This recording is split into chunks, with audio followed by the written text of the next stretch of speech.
mid-meeting or something. So, again, welcome this morning to the TDC meeting, Thursday, August 8, 2024. If we could please stand for the Pledge of Allegiance.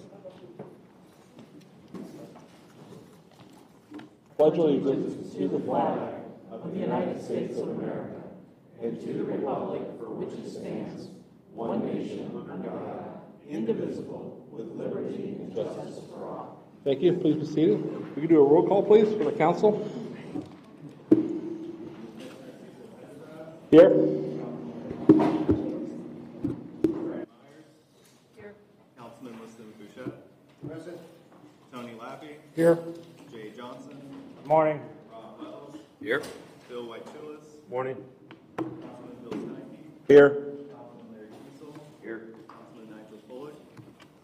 Pam Drummond, Brian Kramer, and Mayor Dan Allers are excused. We do have a quorum. Thank you, and thank you all for being here this morning. I know everybody's busy, got a busy schedule, so thanks for making the time to come down. We'll move on to the first action, which will be approval of the June 13, 2024 TDC meetings.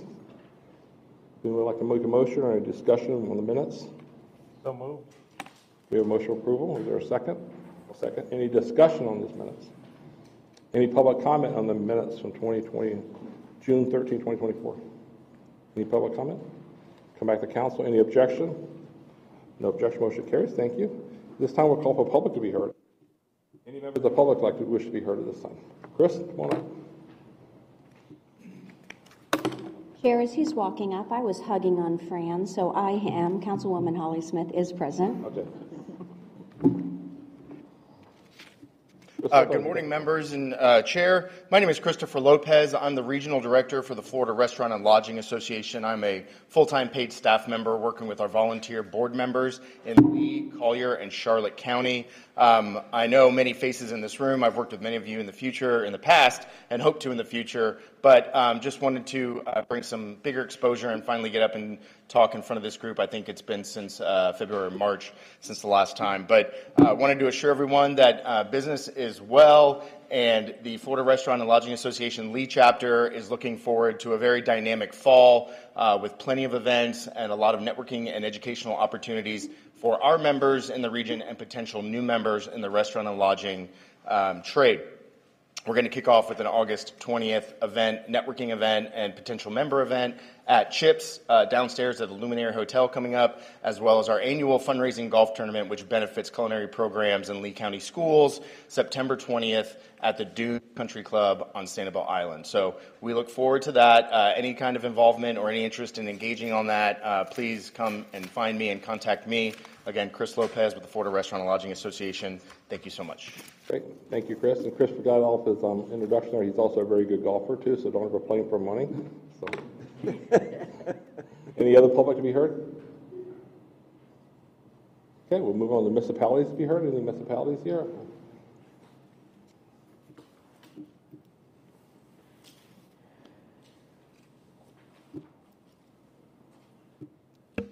Good morning, everyone. Adriana Peterson with the City of Cape Coral Economic and Business Development Office.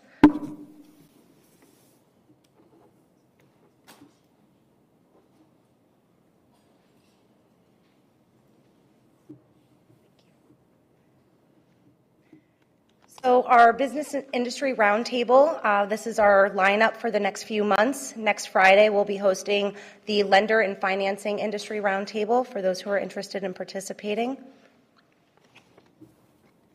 Our construction activity, since last year, we had a reduction for single-family home permits issued of 9.6%. Our commercial permits issued have increased since last year, 36.1%, and valuation of commercial building permits is roughly $264 million over the last 12 months. Some upcoming events that we have, this is not a city event, but our local business, Monarcas and First Round Draft have gotten together. They're doing their second annual kayak tournament, so anyone who is interested can find those details online. And that will actually be on Labor Day, so September 2nd. Some upcoming city events now that we are approaching fall. We have our lineup starting with Bike Night on October 12th. And then we also have our 9/11 Remembrance Ceremony coming up at City Hall. For following any other events, follow us online. Tourism Spotlight, we have our Cape Coral Kayak. They were founded in 2018. They offer daily guided and self-tours. They will do a free kayak delivery to your location, and they offer also boat rentals. Our Economic and Business Development Spotlight. So these are a few of the businesses that we've highlighted on our social media with the engagements below. And yesterday, the Community Redevelopment Agency announces a major land acquisition to revitalize South Cape. So CRA and City of Cape Coral approved resolution on August 7th, agenda to acquire approximately 19 acres, structures to be demolished and site made available for development, strategic move to revitalize and build on development occurring in the South Cape. And a quick Quest update. We've had 1,791 people sign up, 5,154 location check-ins, 331 prizes awarded, 139 coupons redeemed, 126 people who have entered to win the Westin 2-night stay, and 70 people who have checked in at all 30 check-ins and have earned a Sunsplash season pass. Can I answer any questions for anyone? No? Thank you. Thank you. Any other city you'd like to be heard? No, I saw Mayor Anderson here. He is here observing. Mayor Anderson, thanks for joining us this morning. Anybody else here? Okay. We'll move on to special presentations. We'd like to see Chad here from Fort Myers Beach for the beach renourishment update.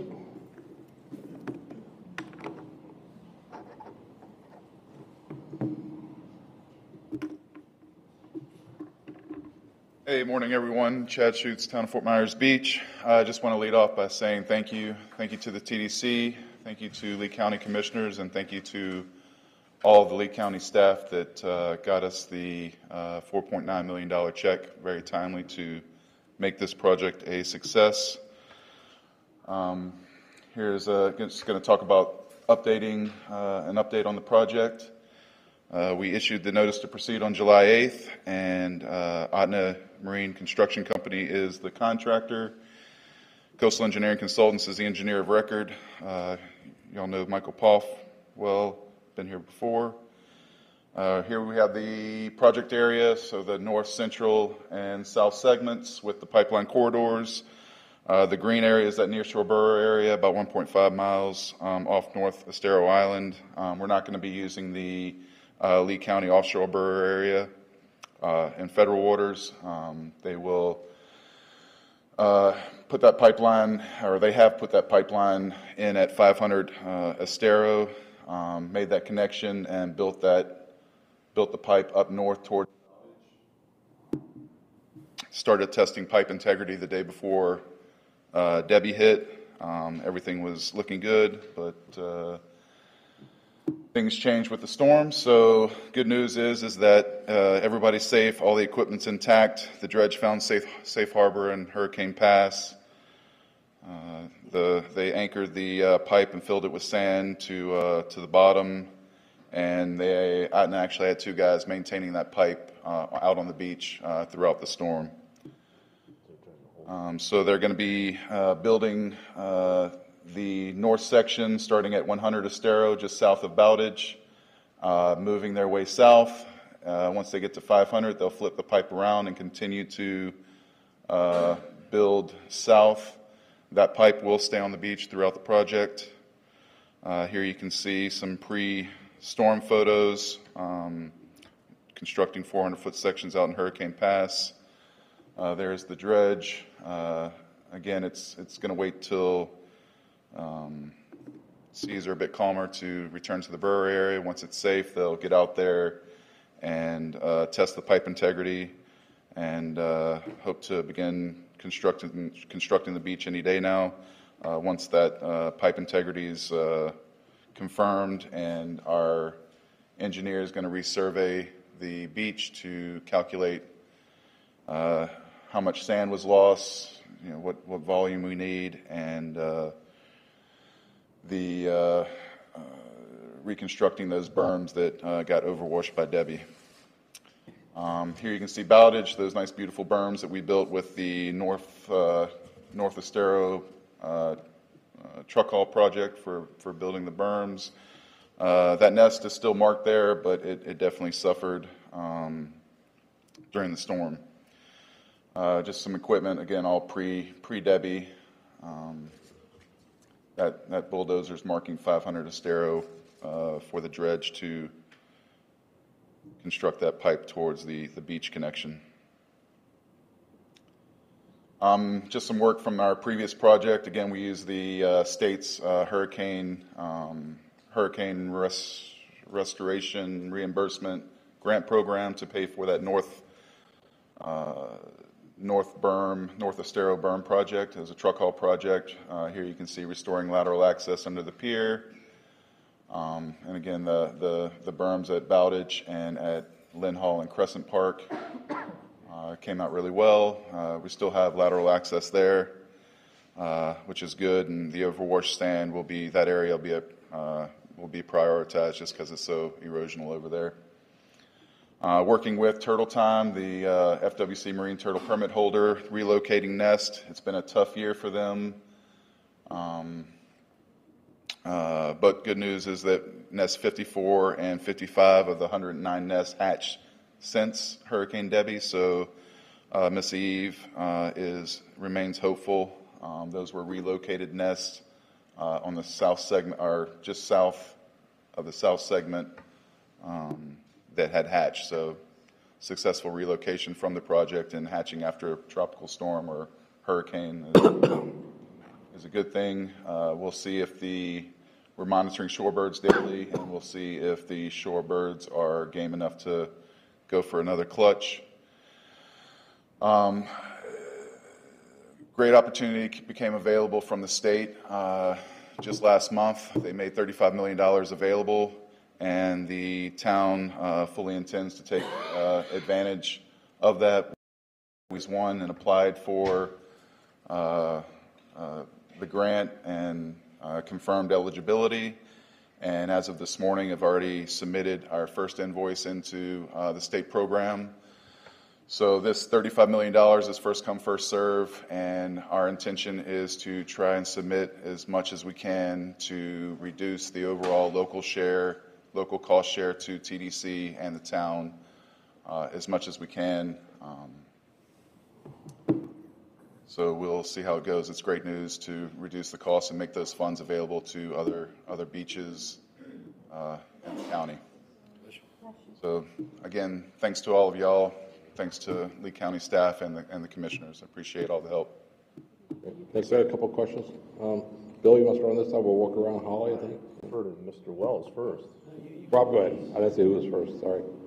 I did. Maybe I missed it. When's the expected completion date on that?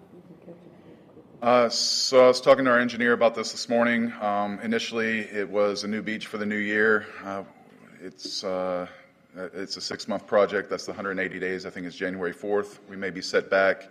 We're probably about 60 days out to making it to the pier with construction. So another couple of months to make it to the pier. We should be making, that's some pretty heavy, it's a pretty heavy segment, a lot of beach to build, so they may only be moving 100 feet a day. So it may get pushed a little bit beyond that January date, but the good news is the busiest part of the beach, the north and the central segments, should be constructed, well before that time, and then it'll be on the south segment where things are a little bit less busy. Thank you. You're welcome. Great job on this project, Chad. I know it's a lot of hard work and many years of planning. The sand we've lost from Debbie, they're going to re-pump that sand? Is there an additional cost we're going to see, or? We'll see what the volumes tell us and see how much we haven't surveyed to see how much we've lost, how significant that is. We will reconstruct the berms, but until we get those surveys from the engineer, we'll see what the volumes indicate, and we're hoping we have enough sand in the borough area to compensate for any sand loss that we need to put on the beach to get that engineered beach design filled. you know, they're obviously right in front of Pink Shell right now, and watching them try to hold those pipes during the storm was pretty intense. But I thought was really cool is the section where they're taking the sand from, about the artifacts they found. Oh, that's news to You me. may want to tell them about that. I thought it was pretty cool. That's news to me, so. Oh, so go to your first slide, if you don't mind. Yeah, there. So in the green where they're taking from, there's actually a section there that they found Indian artifacts. So they have to stay away. There's a squared out section in there that they can't touch because they found arrowheads and different artifacts, which is amazing. Just, you know, just that was land at one time. So you didn't know that? Oh. They told me when we were, one of the site visit. Yeah, I thought it was pretty cool. Very cool. Hopefully it doesn't impact the sand that we. I didn't say anything. I didn't say anything.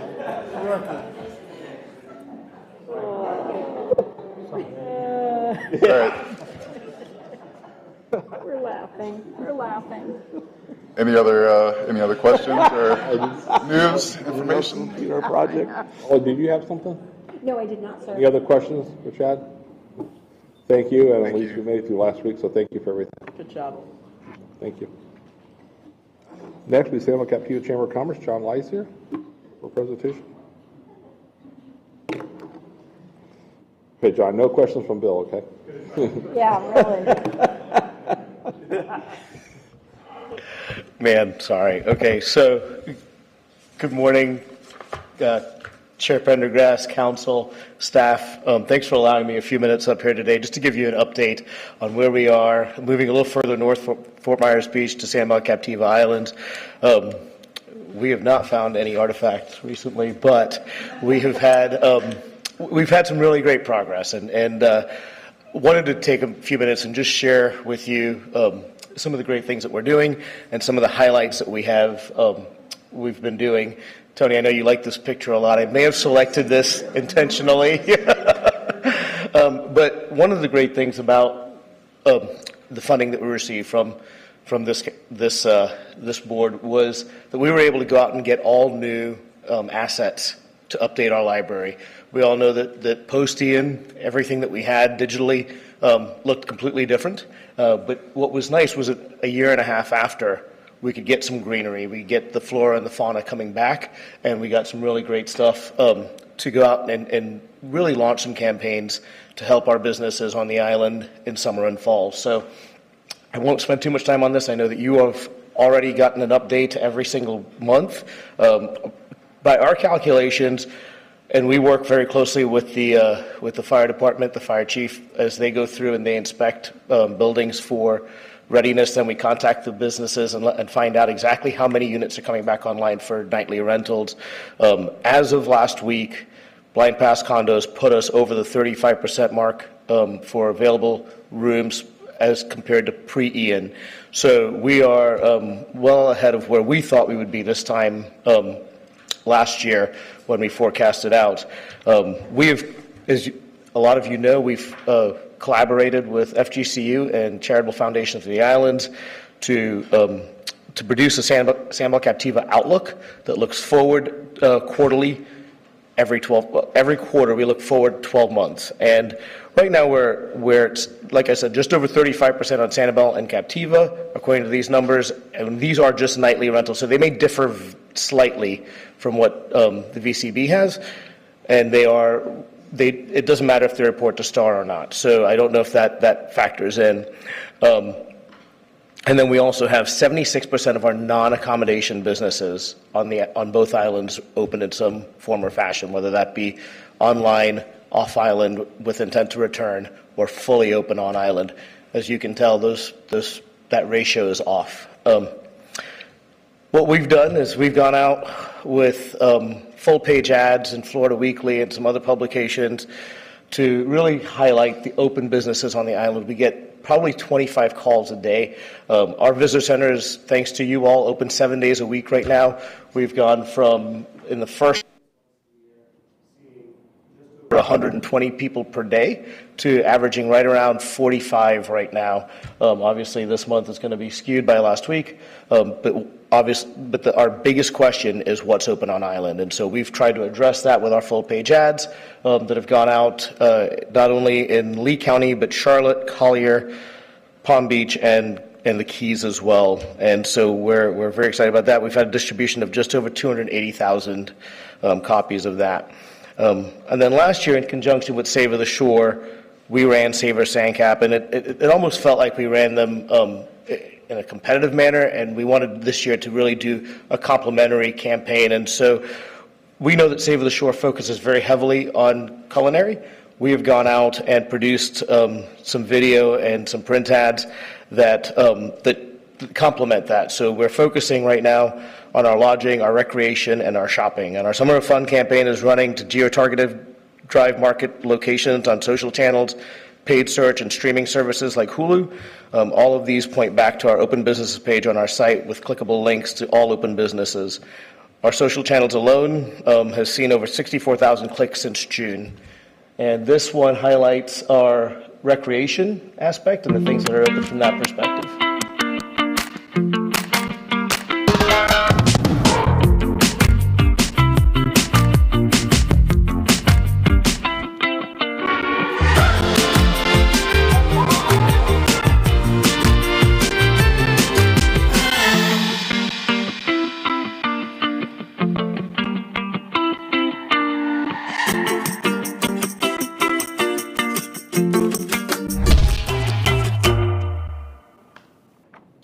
Our Wonder Map continues to perform exceptionally well for us and has seen over 762 unique downloads in just 15 months of usage. Our deal with Wonder Map expires at the end of this year, and we have been able, thanks to the funding that we've received, to renew that for an additional 2 years. And this is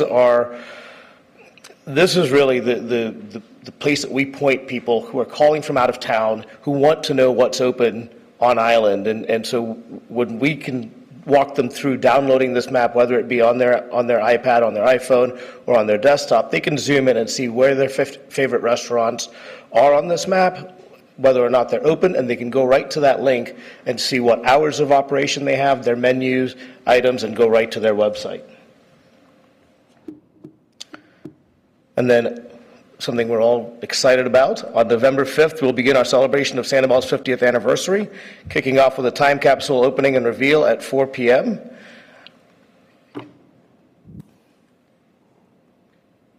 Okay, and then just take my word for it, but if you go to 50yearsofsandoval.com, you'll come to our calendar, and you'll be able to see all of the events that we'll have relative to the 50th anniversary, going from November 5th of this year all the way through November 5th of next year. Our luminary is set to kick off on Friday, December 6th on Sanibel and December 7th on Captiva. And that concludes my presentation. Any questions? Thank you. Bill? Sir?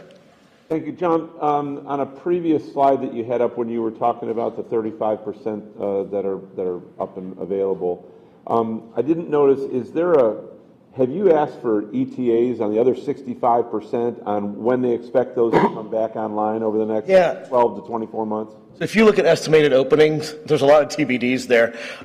What we're finding with the survey that we sent out is that the top three issues continue to be insurance, construction, and condo association related. Filling that in. So fall 2024. Hilton Grand Vacation open 5/24, estimated 2026. So we're filling those in the best that we can with that. Our city is also doing a great job of developing a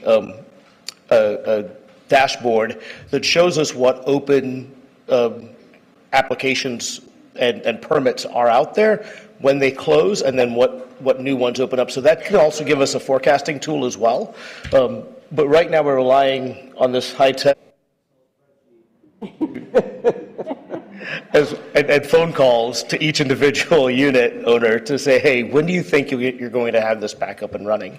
And then we're filling it in the best that we can.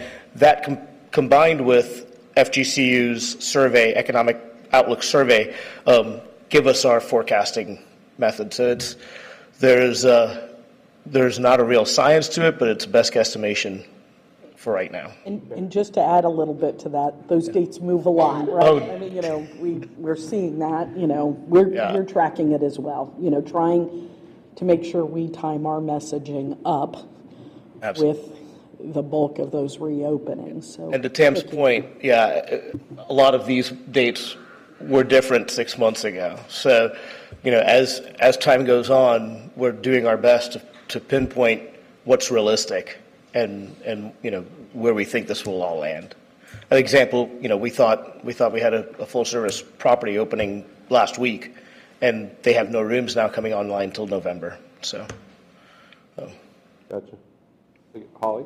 Yeah, just, John, I don't know if you wanted to touch on the leadership class that's just taken Sure. place and what that summary is, because it's a phenomenal Yeah. program that you're coordinating. Yeah, we have just launched a leadership class in collaboration with SECF captains and the Everglades Foundation to really talk about bringing the business community into the really just educating them on stewarding our natural resources and top of mind being water quality. And we've got a group of 23 C-suiters from our county that a couple of them are in this room that are fully immersed in not only learning how the system works, but the projects that are upcoming that will make it work even better. And so we're very excited about that. We've got 7 weeks of this where we will take field trips out to the EAA, the C43 reservoir.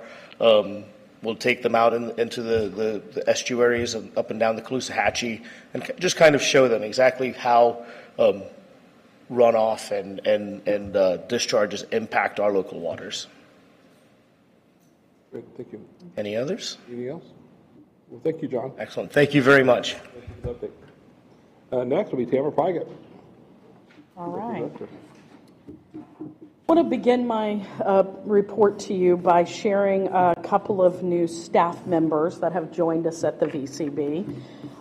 Emily Bodner has joined us as a sales coordinator, as has Natalie Duran.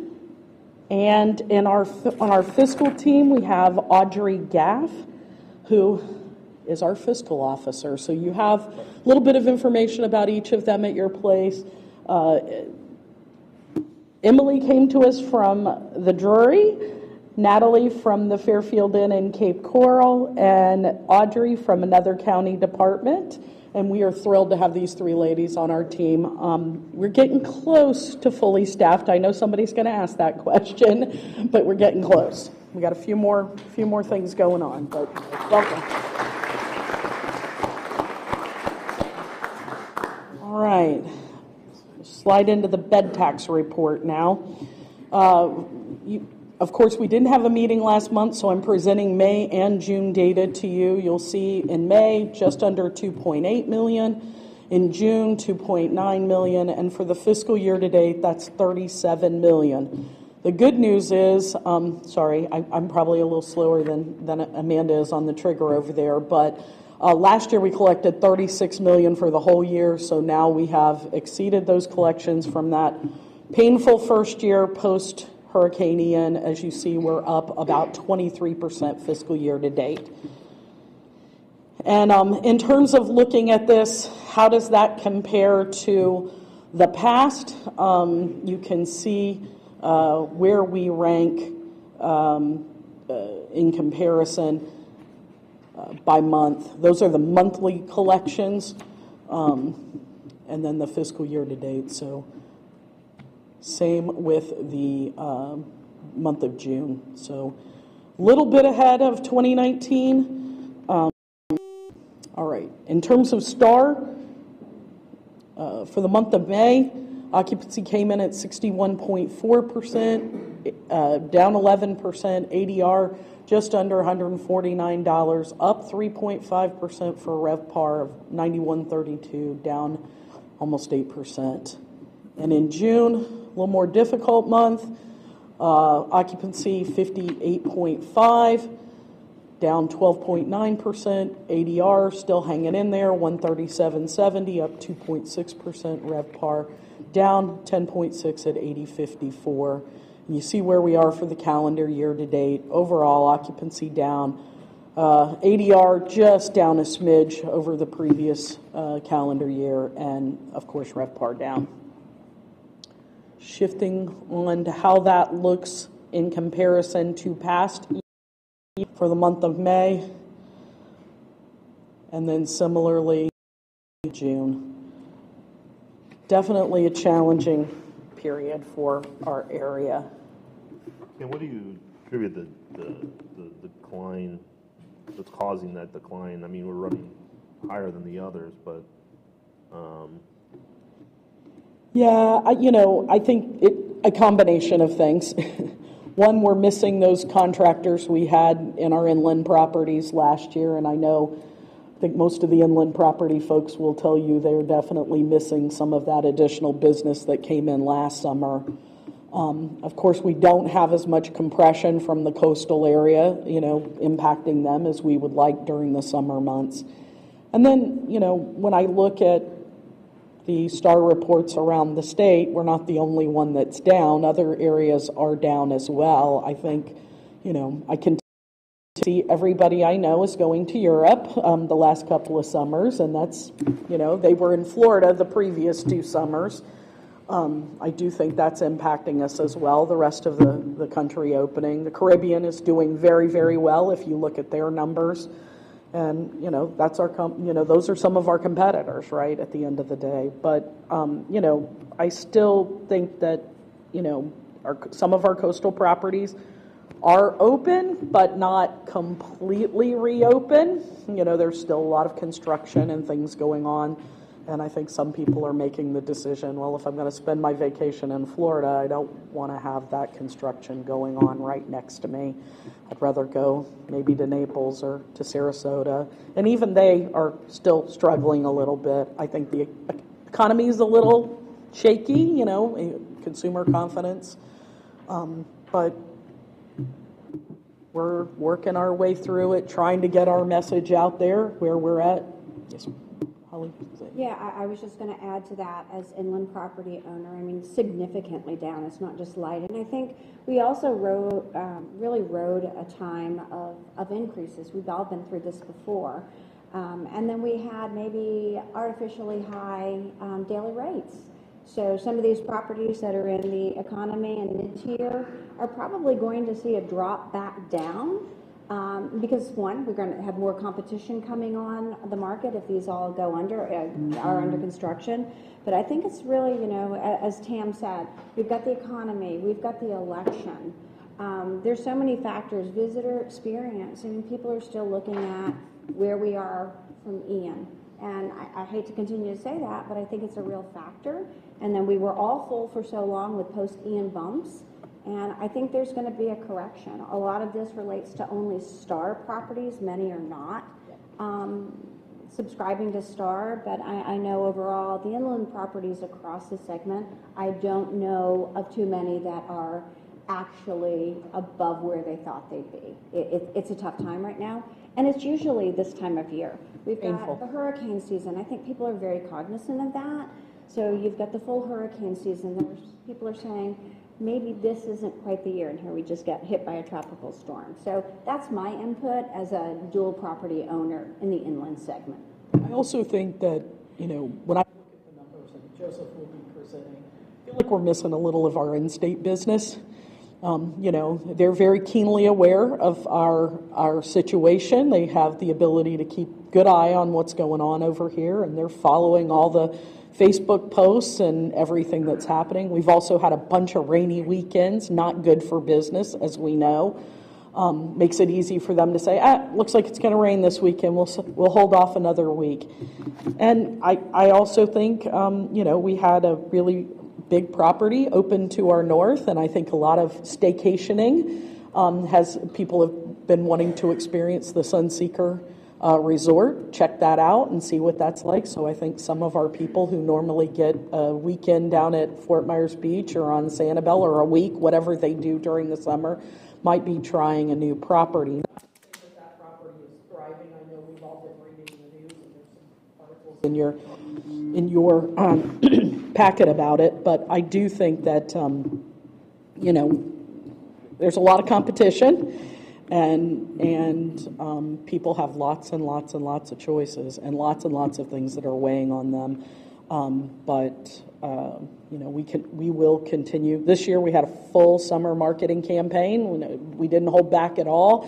But where does that fit in somebody's decision-making process, I think, is a little bit of a challenge. What about seat availability and airline seat cost?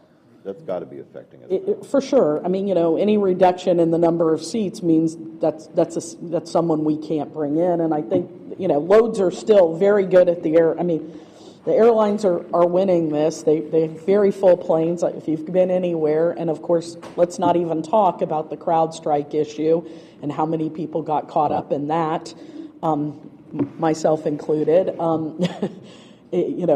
Delays. And I do think that is affecting people's choices. I'm seeing a lot more posts about drive vacations over fly vacations. I'd like to think that would benefit us with our in-state market.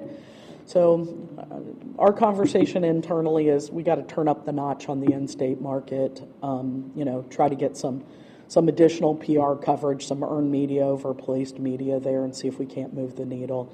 We've got a satellite media tour that we're going to do this month, and we're going to use that as a real opportunity to show, where we're back and how far we've come. I mean, I will say the work that has been done at Fort Myers Beach and Sanibel, the industry partners have been busting their butt in ways that just are amazing. I can't thank the people enough for how hard they're working to get their properties reopened. But as we know, we still have a ways to go. Rob had a question down there, then Lynn after Rob. Rob? If you look at the tourist tax, 24 versus 23, and the large increases, and then you compare that. Well, There's a large variance there. yes, there is. I just wanted to see if you could discuss that for a minute. Sure. So if you look in your packet at, I'm sorry, I don't have page numbers, but if you look at the May or June STAR report, either of them, you will see we had a 14.9%, it's not going to show up there, it's in the detailed report, a 14.9% increase in rooms available. So that means we injected almost 15% more rooms than we had this time last year. So while occupancy is down, the number of rooms is up, so you're selling more rooms. Revenue in general is up because you had more rooms to sell, but occupancy is falling. So occupancy did not fall as much as the increase in the number of rooms, so therefore we're selling more rooms. And of course you see the ADR is up, so of course that would affect the bed tax collection as well. Does that? Yeah. Sure. Okay. So here, we have Lynn. Oh, sorry. And then Bill. No, you're first, go. Thank you, Mr. Chairman. With the unbridled growth in Airbnbs, not only does it take away from our hotel nights, it affects our restaurants and the whole industry. Do you have a strategy for approaching this? Well, it's funny that you say that because I haven't gotten to the key data, which I was about to go to next. And you're going to see that vacation rental occupancy is up, ADR is up. And this is, again, product coming back into the marketplace. This is true along the coast. Got vacation homes reopening on Sanibel and Fort Myers Beach, in Cape Coral, throughout the community. And I think some of this is people are shifting to that choice over the other choice. But I, when you say a strategy to combat that, is that what you're asking? I mean, I think it's a consumer choice. Not combat, but Manage it, yeah.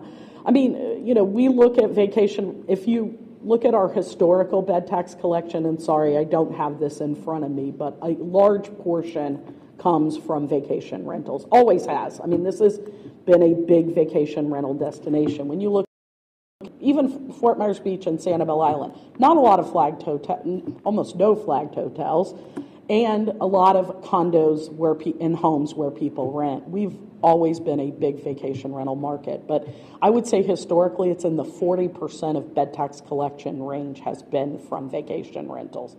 The growth of the number of homes in Cape Coral, Fort Myers, some of those homes have become vacation rentals over the years. Big vacation rental population in Cape Coral.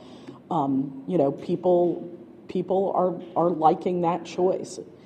The market for, it's interesting because in some communities that's a whole new market for them. For us, not so much. We've always had a lot of vacation rentals. But absolutely, speaking to that group of people and trying to service their needs is absolutely a communication effort on our part. Before I pass on, we'll recognize our mayor's here today. Welcome, Mayor. Oh, he's gone. He was here. And he was recognized. I think the commissioner recognized him. Listen, I was just going to make one comment to listen, and I think when you're talking about vacation rentals, we watch those very carefully. And at the state level, I think it's incumbent upon every municipality to make sure that the vacation rentals are in compliance. I think that's a big part of the issue. So that is each of our municipalities' requirement for whatever you're following. We have a third party that watches that for us, so we want to make sure they're registered. We want to make sure that you're getting the bed tax money that you're supposed to, because I can tell you we are falling very short on revenue that should be coming in from those non-compliant. So it's all of our jobs to do that. A compliment. I spoke to your attorney, and they have some software that tracks this. So we probably need to line up behind you and find out what you're doing. Happy to help. And I think you would, if you talk to the other municipalities, they are on this effort as well. And there's a big legislative push around vacation rentals as well. Bill was passed but not signed by the governor during this last legislative session. So it's something we keep track of as well. Yes, absolutely. Bill? When you look at it, though, it's a different It's a different client. I mean, it's the guest that wants to make their own pina colada versus the guest that wants their pina colada brought to them. So, from a hotelier standpoint, I don't see it as competition. From a resident and experience living next to that, that's where I think that more of the issue is, and then making sure tax collection is. But from a competition standpoint, it's just different guests. Very different guests. Bill? Thank you. Yeah, everybody beat me to the punch, actually. I wanted to talk about the fact that as we look at the compliance of the collection of the bed tax and using the technology that's available today, it should assist in this quite a bit, because I believe there's a certain percentage there that's missing because of that. And I know the city clerk's or the county clerk's office will work together with you in an effort to use their data as well. So if you talk to Kevin Carnes, his office is working closely with our city to implement the technologies to use their data and the data that we collect to make sure that we find those people that are using their properties as vacation rentals, make sure they're registered, and make sure that the collection of the bed tax is there and it's making its way to the coffers. And the only thing on top of that I was just going to mention was that in previous meetings, I believe that we've kind of established that we would use 19 as a benchmark, and that, to Holly's point, that we enjoyed quite a run up, during post COVID and during COVID and then post Ian. So for us to look at 19 versus where we are today, I kind of see it as a blessing to where we are today with what we went through and getting these places open where people are so used to frequenting to get them back. Having the Tam, like you said, having the kind of these wet months that we've had, it's been a blessing for our aquifers and for bringing the moisture to our area that we've needed. But then certainly the flip side of that is that it does cause people to think twice about coming here during this season. So I think there's a glimmer of light and a glimmer of hope in the numbers, not just the downside. I will say, during the summers post, after the 2020, we got very spoiled. We got used to busy summers that look like the summers you see in the Panhandle or, other places where they're cold in the winter, too cold to enjoy the beach, and having, really busy summer tourism. We got spoiled. We tend to think that things are going to continue the way they are, not understanding that some things are cyclical. It will be our challenge. Summer has always been the challenge in this destination. Summer used to be like the businesses on Sanibel and Fort Myers Beach, many of them closed. People took their business up north. We have a lot of business people who used to have a business up north that they ran during the summer and closed their business on the island. So,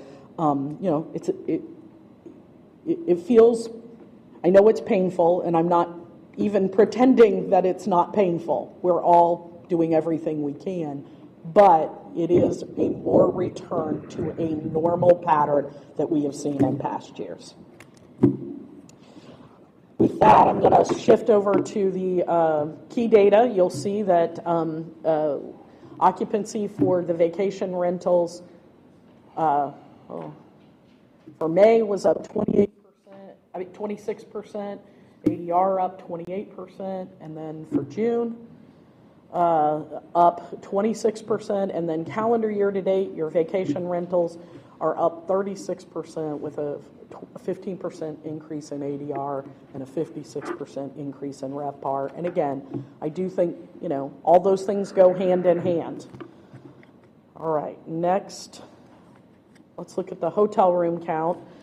So this is by area, and we've been presenting this to you every month. There have been some changes, but we're really holding right at that 78% number. A little bit, again, a little bit of variation, but right at that number. Not a lot of change this month. In terms of activity at the airport, back to good loads and really strong activity at the airport. Up 10.9% in May and 8.3% in June, for a fiscal year-to-date increase of nearly 20% at the airport. Really good news there. And now I am going to give you an update on our strategic plan. So, we had 3 big overarching goals with our strategic plan, and those are optimization of the visitor economy impacts, thought leadership in placemaking, and destination adaptability. First, we're going to start with optimizing the impact. So one of the goals in the plan was to maintain a dynamic and effective marketing program designed to grow shoulder and off-season visitation for targeted audiences. I will remind you that we developed this plan pre-Hurricane Ian, but the good news is, I really think the plan has a lot of adaptability in it, and I think the goals we set really do apply. The shoulder and off-season tourism has, been a little bit of a challenge, but we knew that going into it. We knew that we were going to go back to more normal numbers post-Ian. So one of the ways we're doing that is keeping our marketing on, always on, and segmenting our market segments, and so with key targeted audiences. And I'm going to go through these quickly, but you have all the detail in your packet. The social sophisticates, the family fun seekers, the savvy explorers, timeless travelers, and the affluent travelers were added this year. This is a new one for us. We wanted to add this audience to ensure that we're targeting the high-end clientele, because we know we're going to have new product coming back into the marketplace, remodeled product coming into the marketplace, and we wanted to make sure we were targeting people at the high end, knowing that, the price of those accommodations are going to be higher. We also have allocated our resources primarily to the leisure consumer traveler at 82.5%. We just under 10% for international, and just over 8% for the group. In terms of our media marketing, back one slide, sorry. Consumer mix for us is, heavily digital and broadcast in this current calendar year, and much less on print. And of course, there's some print in those integrated packages, so know that is there, and then some out of home, and of course our airline partnerships as well. Since Hurricane Ian, we've been focused on the My Fort Myers campaign, which taps into the emotional attachment and fondness people have for that area. We've talked a lot about repeat guests and targeting repeat guests. We know loyalists are going to serve us well during this challenging time. And as you'll see, that campaign really speaks to personal testimonials from visitors and locals, talking about the memories they've made here. We rolled out Fort Myers 2.0, and that will serve us through the end of 2024, continuing to focus on that optimism and memories. But I can tell you that we are working on a new brand campaign that we will give you a sneak peek of at the November 6th annual meeting at Calusa Sound, so be sure to put that on your calendar. Team's hard at work at it, and we'll be sharing that with you.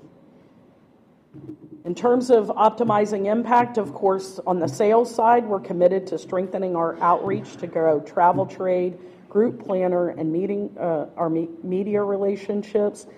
So the sales team has contributed to this through targeted sales activities, and that includes trade shows and client events. And you will see that we have exceeded last year already on our trade shows and sales missions, and we are on track certainly with our destination education and client events.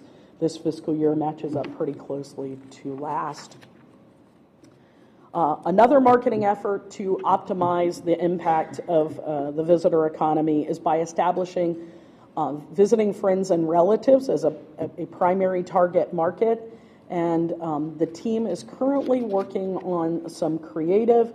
We'll be generating some content on our social channels around this. You can see these are definitely draft images. That probably should have had a draft stamp all over it, but we're still working on it. But this will roll out this fall and continue into FY25, focusing on that VFR. In terms of our activities at the airport, that's certainly a primary area where we are interacting and greeting visiting friends and relatives as they arrive at RSW. We have also added visitor information tables at some sporting events and festivals. And a good example of that is the Ag Expo, where our volunteers had the opportunity to interact more with local residents. And as we update on what's going on out there, as we all know, the airport is expanding, and we are going to be increasing our volunteer numbers from 130 currently to 150 over the next 2 years. So the team is working on identifying and training new volunteers so that when the airport is fully finished, we're raring to go on that. Next, we'll talk about working with non-traditional destination partners to generate additional tourism. And the best example of this is some lunch and learns that our team has partnered with EDO to do. And so you see here a list of the businesses that we have met with in these lunch and learns. And during that time, they're educating the businesses on the activities of EDO and the VCB, talking about the ways the VCB supports the community, and of course, most importantly, encouraging them to bring their meeting home. We want to get as much activity from our local businesses as we possibly can. So as they're hosting meetings, really encouraging them to do that. And next up, the two are going to partner together to start working a little more closely with FGCU on these efforts. And then the final activity under optimizing the impact is we've developed and are distributing tools that encourage people to explore more of the area. And we got 3 great examples of that with our Sun Saver Passport, the Calusa Blue Way Challenge, that's new for this year, celebrating the 20th anniversary of the Calusa Blue Way, and of course, as you heard from Adriana, our partnership with Cape Coral on the Cape Coral Quest. So these are designed to get people to explore more of the area and spend more dollars while they are in our community. All right, now we're going to shift over to our placemaking contributions. And first up, of course, is the efforts we have done to highlight different areas of the community via the webcams. You guys know all about this, so I'm not gonna belabor it, but it gives us a chance to show different areas of the community, let people explore the area a little bit, see some points of interest before they start planning their trip. And then, of course, our mural program. You see a few examples there, and the newest one, which you saw in John's highlight video. We are also encouraging visitors to share pictures so that promotes these as well. Additionally, we've committed to championing the value of tourism and showcasing the quality of life that comes as a direct result of tourism here within our local community. And a great example of that is our Sand Dollar Cents video that we released at last year's annual meeting. It explains in a very relatable way why tourism is important here, and I'm just going to share with you 30-second cut down of the video that we. Tourism brings a ton of money to our islands, beaches, and neighborhoods. And these destination dollars raise the tide for everyone's quality of life. Tourism directly fuels our local economy. Our hotels, resorts, restaurants, bars, and boutiques. Businesses buy more stuff, hire more staff, and expand to new locations. With tourism comes new facilities and shared amenities residents can enjoy year-round. Tourism makes all this possible. This year, we had a big effort around National Travel and Tourism Week where we lit buildings blue, so again, some placemaking to highlight tourism, and also highlighted the efforts of our tourism industry by presenting Challenger coins across the community. See the images here. I'm really, really, really proud to report that our efforts this year garnered over 430 million earned media impressions and 13,000 social media impressions. So really good result from our NTTW efforts this year. Now we're going to shift over to destination adaptability, and this is really more internal effort. This is proactively building and acquiring new skills for us and making sure that the VCB structure and our resources allow our team to carry out the goals. So first up, we're doing a little bit of tweaking of our structure. When we hired Natalie and Emily, we talked about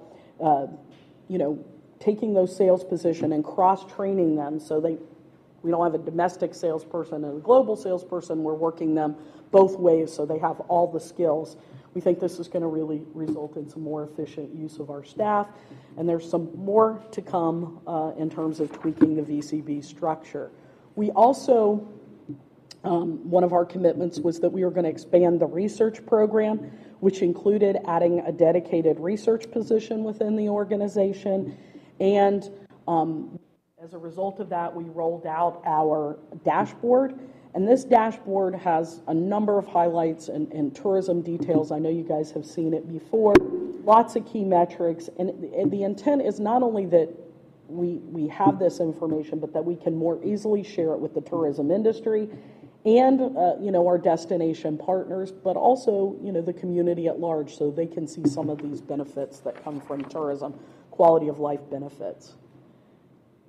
As part of the destination adaptability, we committed to reaccreditation for the Visitor and Convention Bureau, and I am proud to report that we received our reaccreditation last month, and you have a little press release at your spot there that highlights the reaccreditation. This is through our professional association, Destinations International, excuse me. They call this certification DMAP certification. It's over 100 different criteria that we have to meet to be, on track, transparent, all the things that we want from a sound organization, and means a lot to us to receive that, to be recertified. We are also making sure that we are keeping our staff trained and giving them opportunities to grow so that we can retain and attract really quality staff. So next slide will show you a number of examples of educational conferences and certifications that our staff has sought. We want you to have the highest skilled people running the marketing and sales and visitor services efforts we can possibly have here in this community. We want to be a top-notch organization, and we want our staff to have those accreditations and certifications to do so. One of the areas in terms of destination adaptability is making sure that we are speaking to the local community and making them better understand the value of tourism. So much of our communication is outward. People seldom see what we do or seldom hear about what tourism means. I think the only thing that most people know about tourism is, there's more traffic in high season and it's harder to get into a restaurant. At the end of the day, it's the onus is on us to communicate that better. And I think a great example of us doing that was our efforts around Savor the Shore. If you'll remember last year, which was the first year of Savor, we had a number of local media appearances. Super proud of the team. They really got out there and worked the Savor the Shore messaging and really effectively communicated that our local businesses need your support this summer because we're missing our visitors. That program was tweaked a little bit this year, but continued. Another example of the communications team's efforts are around what we call partner spotlights, and these started as a way to show how our local business community found creative ways to recover and thrive post-Ian, sort of to show our resiliency. But we've shifted those now to raising awareness of local tourism businesses within the community. We share those in our social media efforts, VCB social media efforts. Next, community engagement. I promise we're almost done. I know this is a long presentation, but strategic plans are deep, and we are giving you a thorough update today. We have committed as a staff to really upping our community engagement efforts, and this includes being out at events happening within the community, local speaking engagements, and you'll see last year we did 58 of those, and we've already done 89 this year. We've made it part of our internal goals to make sure that we're really engaging in the community, and I hope you're seeing us out there because that is our goal. One of course, the ways we really highlight the value tourism brings to the community is through our e-awards. This program is just so important. Not only does it recognize the hard work of the employees in the industry, but it also shows the community that people are really going above and beyond in their efforts here. And as a friendly reminder, you have an invite at your spot. I know everybody's received an electronic invitation, but the event is Friday, August 23rd, so just a little over 2 weeks away at the Calusa Sound Convention Center, so don't forget that. All right, so I've shared with you what we've completed. Now, up next are a few activities related to the strategic plan. I mentioned the new brand campaign. That'll be part of optimizing our impact of tourism. We are also, as John mentioned this too, we have been in a constant to rebuild our image library and videos post-Ian. That continues. One of the things we committed to in the strategic plan was making sure that we have images that benefit not just tourism, but also economic development and sports. We were really hoping we could use an ARPA grant for that kind of evaporated under our fingertips, but we are still committed to making that happen. In terms of placemaking, we are looking forward to kicking off at some point soon some stakeholder input sessions to identify placemaking opportunities throughout the county, not just areas that the county is responsible for, but partnering with the municipalities and other organizations within the community to see about ways that we can identify some placemaking opportunities. And then last but not least, as I mentioned, we are still working on tweaking the VCB's organizational structure, and we want to make sure that we have a structure that will serve the organization and ensure success as we have succession planning and those sort of things in place. We want to make sure we're in good shape. So that is my quick but long update on the strategic plan. I think we're honestly in really good shape with it and really committed. Feel like that plan is serving us well, even despite all the challenges we faced. Now, I have one more thing for you, and then my report will be over. We want to share with you our little promo video for Island Hopper. As you know, Island Hopper is coming up at the end of September, and since we're letting you off the hook for a September meeting because we're going to have you join us at Governor's Conference, this is my chance to share this video with you. So.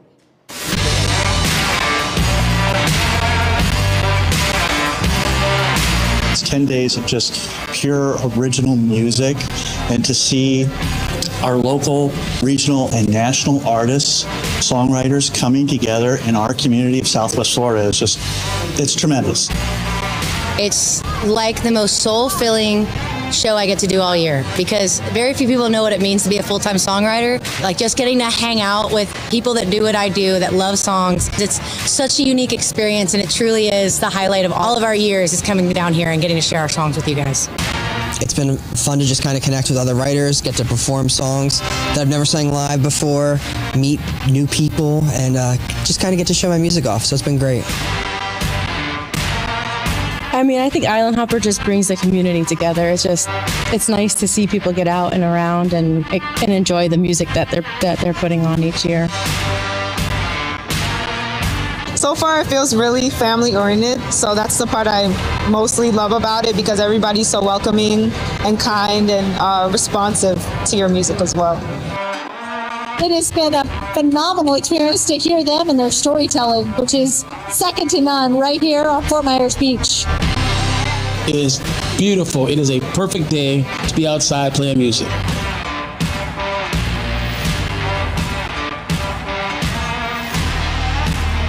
Next year is going to be the 10-year anniversary, and I'm probably not going to miss it. There's no way, unless even rain or shine, I'm going to be there, and I don't think anyone wants to miss it either. So make sure you bring your butts back. All right. Well, thank you, Tamara. Thank you.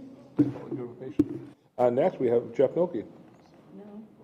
Oh, we did? No, that's it. Oh. Report of the quarterly research. Ah, of I'm course, sorry, yeah, Joseph. sorry. Wow, I'm so sorry. Wow, Joseph, I completely forgot about you. That was Embarrassingly, yeah. I wasn't done. Yeah, okay. Sadly, Joseph is part of my. This is not the first time the research has been forgotten, Tamara. No, but it's so important. You heard me even talking Yes. about it earlier. He's like, I So came all this way for what? This? yeah. Well, I had a nice, I got to go to RSW. I had a nice dinner last night. So it's already been a win coming down here to Fort Myers. So, but anyways, I will give kind of a whistle-stop tour through April through June. I will say some of the conversation, I'll kind of get into, I try to do some trends. You had a good discussion on some of those trends that we've seen as like, why are numbers down? It's multifactorial, so I'll get in that a little bit, but I won't spend as much time as usual. Overall, I'm going to start with the numbers, and then we're going to talk about some of the visitor profile as we go. a lot of these numbers, like I said, as we look at April to June 2024 versus April to June 2023, visitation, visitor days, room nights, direct spending, total economic impact is up. Direct spend is up 31% compared to April to June 2023. Overall, most of these increases are amongst those staying with friends and relatives or staying in paid accommodations. And I will say much of the spend increase is in three categories: accommodations, restaurants, and groceries. And we'll touch on groceries as we kind of had that conversation about vacation rentals on the whole. One of the things that I will say, and as we look kind of forward, and this is something that I read this morning, folks from Hilton, folks from Disney are expecting a softening, a continued softening moving forward. I'm not saying they're smarter than everyone, but they have enough money to hire really smart people. So, and it's for all the reasons that you mentioned. I mean, as I was going through, I'm like, all right, I don't have to mention that, I don't have to mention that, but there's a lot of different reasons this is happening. So again, like as we move forward for the rest of the year, I would still expect your numbers to be up because you're recovering. At the same time, we're kind of expecting to see moving forward, again, for the continued reasons that you mentioned. I did want to kind of point out as we look at this, numbers are up compared to 2023. If you compared it to 2022, there's still some recovery to do. Granted, as we've mentioned, 2022 is a difficult comp because that was kind of the highest of the highs given how the tourism economy was. And then as we start to look at comparisons to 2019, it becomes an interesting thing because the numbers aren't bad compared to 2019.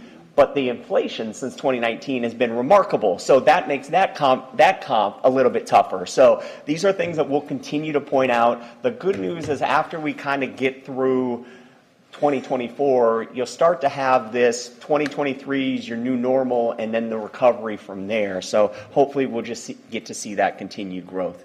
As we look at fiscal year to date, numbers for April through June are similar to the fiscal year to date in terms of what they're up. The one thing that I'll always point out, direct spending, for example, was up 28% fiscal year to date. TDT was up 23% fiscal year to date. If you are ever looking for a back of the napkin, what's the best number to look at for how's the entire tourism economy look, that's your best one. It's the only thing that's correlated fairly strongly because not only, while that's only looking at hotel and vacation rental and accommodation spend, it does, what people are willing to spend on that generally does correlate very well what they're willing to spend on a restaurant and groceries and shopping, things of that nature. So that's always an important figure to look at. Tamara, and you had a great discussion on the numbers overall, occupancy, ADR, and RevPAR are up. Let's do that, as you saw earlier. That doesn't tell the whole story. Hotels are down for the reasons that you've mentioned. Vacation rentals are up significantly. Part of it is just kind of those were a little bit slower to recovery, but it's also with that increase in those staying in vacation rentals, that's why we're seeing an increase in grocery spend, I believe, because folks in vacation rentals are a little bit more likely to spend money in groceries than those in a hotel. So again, these were the context of some of these figures are very important. I'll do a little bit on the visitor journey overall. The trip planning cycle, I don't know how long it'll ever get back to the pre-pandemic trip planning cycle. It's kind of everything, everywhere we look, has been a little bit shorter compared to when they're planning and booking. So you have almost 40% of all your visitors are planning their trips only a month or two in advance, which makes it, I imagine, for revenue managers, things of that nature, it makes it a tougher thing to plan for, but it's something that we just haven't seen change too much. Another important thing is, as you were discussing earlier, the competition. Even people who came here, almost 30% of them were considering other places. They were considering Sarasota. They were considering the Naples area. They were considering Tampa, St. Pete. So that competition there, and it's just something I wanted to stress. Why people are coming, and one of the trends of the visitor profile as we looked around, it was kind of like I'd call it a return to water. More people are coming to relax and unwind. More people are coming from the beach. And then to Tamara's point a little bit ago, as we were talking about the strategic plan, especially during these April, May, June, these slower months for y'all, the visiting friends and relatives are becoming over 1/3 of your visitors came to visit friends and relatives. To be clear, some of those are still staying in paid accommodations because if their family is like my family, who I love, the idea of spending a whole week in the same room with them is a little bit much. So that's why I do want to consider that it's still an important, especially during your slower months. Recall of promotions was still fairly strong with nearly 40%, and it influenced 1 in 5 visitors in April through June who came to the area were influenced by one of your ads. By promotions. And the top sources of recall are internet, social media, travelers' reviews and blogs, and television. So as I saw some of those pie graphs from earlier, there's some correlations there for sure. As we look at transportation, 2/3 of your visitors flew to the area, and more than half of them coming through RSW. I think it is also one of the important factors as we think about your entire tourism economy. As Tamara mentioned earlier, we've seen the budgets around the country tighten a little bit. Really the only segment we've seen growth in 2024 when it comes to travel are the affluent visitor. Everyone else is traveling a little less, or if they are traveling just as much, they might be shortening their trip, or maybe they're spending a little bit less money. So as you start to hear people are taking more road trips, that generally tends to be bad news for you just because you have such a significant percentage who fly. As we look at the profile, where they're coming from, the one thing, Midwest continues to be strong, Southeast, Northeast. I mean, there's still significant percentages from a lot of places of the country. The one thing I was a little bit, for April through June, we didn't see as high of international as I might have expected, given that this was kind of we thought more people would come. At the same time, you still have 9% of all your visitors coming from international, but they're not all the way back, and that's a trend that we're starting to see a little bit across the way. Your top origin markets, a lot of familiar faces of New York, Chicago, Minneapolis, St. Paul, and Atlanta. Also at the 3% level were Indianapolis, Boston, and Detroit. Not that those other markets under 2% aren't also important, but you have a very diverse set of markets. When I look at your numbers versus other folks, a lot of other folks may have a really, really strong percentage. Yours is a little bit more diverse across a variety of markets. The typical travel party had about 3 people, with 1 in 3 having children. We did see a slight increase in couples travel this time around. In terms of the experience itself, of people we interviewed, we talked to slightly more folks in vacation rentals than hotels and motels. Some of that is sampling, that's how it goes, but it is kind of speaks to the increase in comeback of the vacation rentals in this market. The average length of stay was just over 6 nights. Over one in four were first-time visitors, but 20% are loyal, having visited more than 10 times. And the top visitor activities, still relaxing and winding, the beach. Again, in terms of when you realize over half of your visitors saw friends and relatives while they were here, is an important statistic given to some of the strategic planning stuff. But this is where I kind of said there was a return to water, where we saw the most increases compared to 2023. We saw a 14% increase in those who went to the beach, a 5% increase in those who went fishing, a 6% increase in those who engaged in water sports in April through June, when you compare it to April to June 2023. Now, granted, the beaches were in a different place and a lot of different things. I mean, there's a lot of factors for it, but it is something a little bit more of a little bit of a return to normalcy. And as we looked at where communities are staying, it is starting to get a little bit more out into the beaches and the islands, as our biggest increase where folks are staying in Fort Myers Beach, Sanibel, things of that nature. Clearly not to pre-Ian levels, but we are starting to see, we are seeing that recovery. And then finally, how did you do? I mean, this has been an important thing that we've been following, especially post-Ian. But overall, likelihood to recommend, likelihood to return, was up a little bit with 93 and 91 respectively. The likelihood to return next year was about the same as last year. And then as we looked at your satisfaction metrics, 96 were satisfied or very satisfied. with their overall visit, with 57% very satisfied, and the rest of the figures on this was largely stable year over year. So they're still generally satisfied when they come to the destination. The one thing I'll note, as your recovery continues, that percentage who are very satisfied will continue to uptick as some of that continues. Near the end here, but top concern, as Tamara mentioned, I think traffic's just always going to be number one. It's been since we've been working here. Granted, I think it's number one in almost every place in Florida that we work. But the biggest increase that we did hear, there is still some concerns about the recovery from Ian, seeing damaged buildings and the construction noise, things of that nature. Finally, when we talk to accommodation folks, we asked for July through September, how are things looking? Generally positive. Nearly half thought their numbers were up compared to 2023. Granted, you're comparing that to July through September 2023, which is still kind of, one of the interesting things about now is you compare yourself to a year ago, this is a different destination in a variety of different ways. So that's not too surprising. And then as we look to October through December, up, same, and down are about the same. This is the statistical equivalent of just a shrug. It might be up, might be down. It's kind of all over the place. I mean, as we've seen, if you base it on April through June, hoteliers are probably a little bit more likely to say they're down, and vacation rental folks are a little bit more likely to say they were up. So, a whistle-stop tour, and I know some of the things that I've usually covered you've discussed, but I do want to ask if there are any questions about April through June visitation in the area. Thank you, Jim. Oh.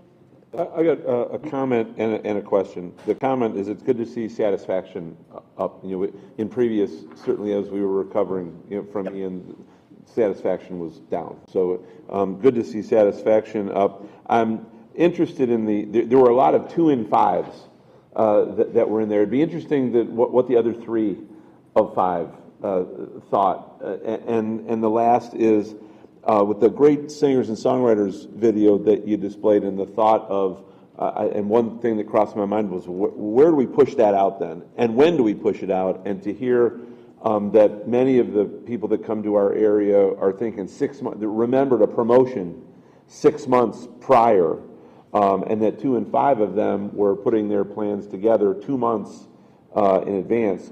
When we have those great videos, how do we put them out? Maybe to those key markets where we know that the majority of people come, to inform them about a special event, to attract more people because of the event. So in terms of Island Hopper, I probably need to let Brian answer this question for me. But what I will say to you is we have a really deep database from past visitors with Island Hopper, and so we are able to track that. Island Hopper has its own social media account, and so that video has been pushed out through its social media account.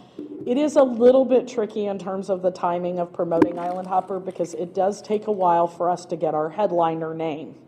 And so some of those things are a little bit delayed. We can't do it as far out. But in fairness, he was talking about the period April through June. Planning for summer travel is a much shorter window. So, Bill, am I? No, that's 100% correct. And then also the question is, in the last 6 months, we don't ask when do you recall seeing the ad. So it's like, have you or have you not in the last 6 months, not necessarily did you see it 6 months ago. So some of the ads that people recalled before they came in the summer, they could have seen it in March. They could have seen it in February. So it's just, we're trying to gauge how many folks not just saw, recalled the advertisements in general. And this is a little bit tricky, but we are targeting different audiences in different ways. And so I think it's important to understand that, we have a big effort around Island Hopper, but a lot of it is regional. That focus for it is regional because we know, a lot of drive market's going to come in for that event. But you can't, given all the factors that affect travel in September, and we just talked about all the challenges, the rain and the storms and those things.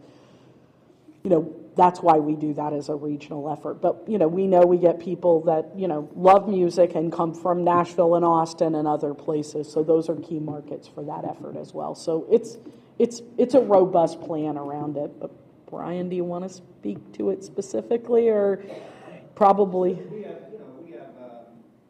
a great partnership with iHeart, and so we take advantage of their, of course, broadcast traditional radio plus streaming. We push the videos out on social media that allows us very efficiently to reach different people in different target markets. Over the years, we've slowly bumped up our investments in Island Hopper because we've seen really good returns. Of course, those 10 days in September are certainly our biggest need period, which is why it was programmed for that time frame. And so, it's really, and then of course, we have the loyal return visitors for Island Hopper, and you saw in our My Fort Myers campaign, one of the gentlemen, Rex comes from Minneapolis. He's been to every Island Hopper, and every time he comes back, he brings more and more people with him. So in the grand scheme of things, the festival is pretty young, being only 10 years, but we've already accomplished and reached numbers of similar festivals that have been around a lot longer. So we're slowly building it, and I think a lot of visitor loyalty will come into play, but we continue to bump up our marketing, and we continue to use all the tools available, and we're complemented by our PR efforts. And we need to say that earned media around Island Hopper is super important to go along with the paid stuff. So. Great, thanks. I didn't mean to draw just specific attention to Island Hopper. It's a little bit different. I use it as a noun. It was just, getting it out, getting the word out early enough based on the data that we have that people are planning as far ahead as they are, just making sure that when we put those together that we're getting it out, not just to the people that have come before, but to the new people that we want to bring along with them to, increase occupancy in all of our hotels and whatnot. So. And I think also, that's where we talk about our always on campaign. It's not the way we used to do it back in the old days. We'd have a big push in spring to get summer people here, and in summer to get fall people here. And, we used to not promote winter at all. The world's changed. Now we've got this always on campaign. And then there are stratifications within that campaign. So we have awareness, right? We want to raise awareness of the destination as a whole. And then we get down to more specific, trying to drive them to actual bookings. So there's like a whole funnel of how that, how we get down to that booking. But a lot of our effort is, brand awareness too. So marketing is so so many layers, right? So many different approaches that end up getting that final booking. So that's why we do have that always on approach. Thanks.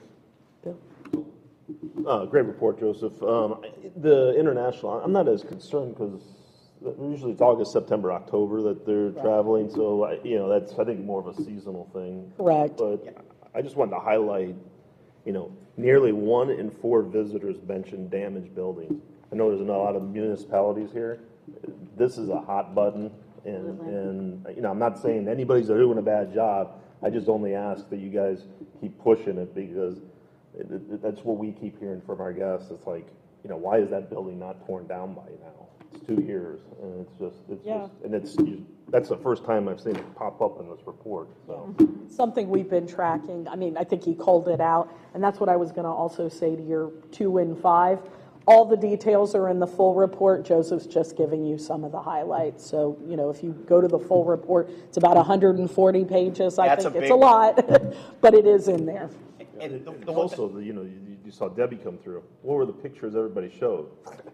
Ian. It's just bad PR, or the people want to bring that back up. Anytime we can get rid of that acknowledgement that Ian was through here, the better.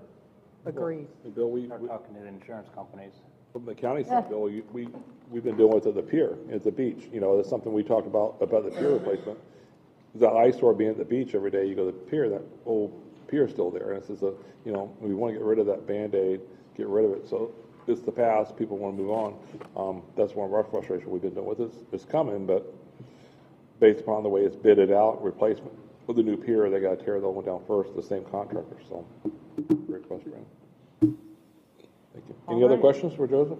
Okay, now I'm really done with my report. Thank you, always. Sorry about that. I think I was so glad to get that strategic plan done, I skipped over Joseph. Great. Jeff? Jeff, you got the floor. Thank you, Mr. Chairman. Good morning, council members. Today we're going to go over April, May, and June numbers fairly quickly.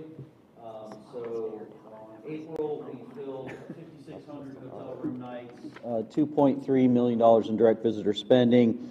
Some highlighted events was a large girls fast pitch softball tournament, a senior softball tournament, both of which were at Lee Health Sports Complex and all the Cape Coral fields, and then a college hockey showcase, which is down at Hertz Arena in Estero. Next slide, you can see our trend is about the same as it has been the last few years, so we're right on track. Going to May, you've filled 12,500 room nights, $4.8 million direct visitor spending. A lot of that comes from baseball. You got Perfect Game, their Memorial Day event. We had a state championship for basketball. FHSAA Baseball State Championships. This was our 11th year hosting that. So we do 3-year contracts with them.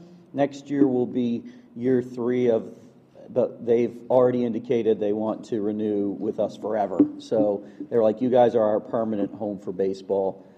Just because our team, especially our parks department, handles it so well and gives such incredible customer service that they would never take it anywhere else. So we're very proud of that. Not on the slide was we also brought back the NAIA Sun Conference Baseball Championships, which was Ave Maria down in Naples was the host institution. So we're bringing some collegiate baseball conference championships activity back. And then next slide, you'll see a good month. And the 2 big bumps are those when we have a big bowling event in May. And so we're in that cycle to get bowling always back here. We used to be one of the only 2 or 3 destinations in Florida that saw the value of bringing bowling in as a sports tourism vehicle. Now there are 9 or 10 Florida destinations who have latched on, and we're now having to do formal presentations at their annual meeting, and it's gotten a little bit more competitive, but we are still in that rotation, and we have a Florida State Bowling Association event every single year. Just again, because of the loyalty we've shown them, and we've got some great facilities in our destination. So going to June, again, heavy baseball, 19,000 room nights filled, $7.8 million in direct visitor spending. 7 of those were Perfect Game events. We worked with Fort Myers American to do a Babe Ruth. That's the city of Fort Myers facility. 1,400 room nights, all Ivy showcases, hockey down at Hertz Arena, as well as the Florida Everblades figure skating event. And you'll see last year was our best June we'd ever had. We dropped down a tiny bit, but not too bad. And then you'll remember last June, I said was going to be a record June because we stole some events from July just because of the way the weekends fell. So all things considered, and considering the competition in our state is just more fierce than ever, the new facilities that are being built up and down I-75 alone are mind-boggling. How all the new things that are popping up, and we still are suffering a little bit from, Hurricane Ian.